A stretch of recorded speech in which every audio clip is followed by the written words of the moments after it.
At the Cincinnati Zoo, Fiona the Hippo is the subject of many books, including Richard Cowdrey's children's story, Fiona the Hippo.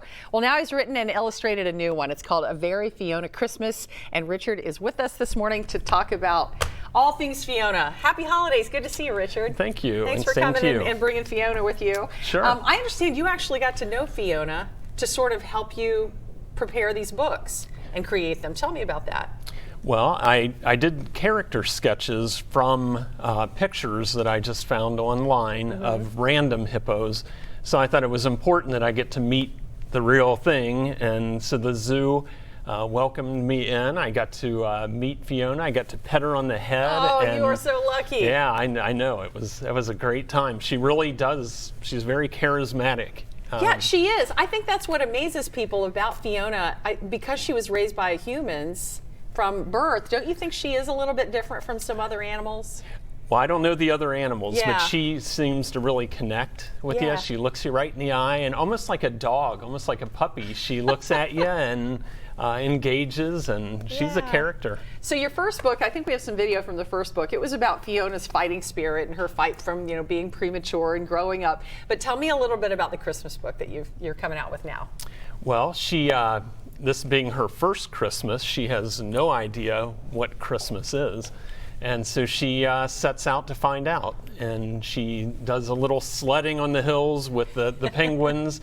And that's not what Christmas is about. And she sees the big shiny tree, but that's not what it's about.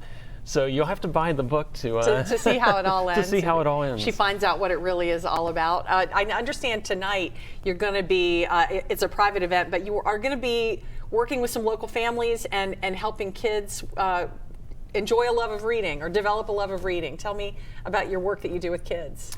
Well, this event is called Reading Rocks. And so hopefully, as was my experience as a kid, the pictures from this book will draw them in and, cause them to want to read. And which again was the case with me when I was young. I was drawn in by the pictures and the illustrations. And so tonight we're going to have I'm not sure how many children are being brought in, but I speak at schools all over the country, and we draw Fiona together, which I think we're doing tonight. Oh, that sounds great. Yeah. How wonderful that you get to do that. Now, I understand you're working on the next book. You got this one in the stores and online and ready to go for Christmas. What's next for you, Richard? Well, actually, the third book is already finished and is being Okay. printed, and it's a bedtime story. So it's Fiona, it's bedtime. And it's her going through the zoo telling each of the animals good night. Oh, that and so sounds she's not wonderful. as much the main focus on this one. The other animals are, so I was able to that's illustrate giraffes and hippos and elephants. And, That's great. Well, you can go meet Richard and talk with him yourself at the zoo next week. He's going to be there for a book signing of the Fiona Christmas book. It's from 5 to 7 at the zoo on Thursday the 12th in the zoo shop, and it's open to everybody. For more information, just go to local12.com, click the Get It Now links. But again, it's called A Very Fiona Christmas, and it's beautiful. Thank you so much, Richard. Thank you. Happy holidays. Merry Christmas. We'll be right back.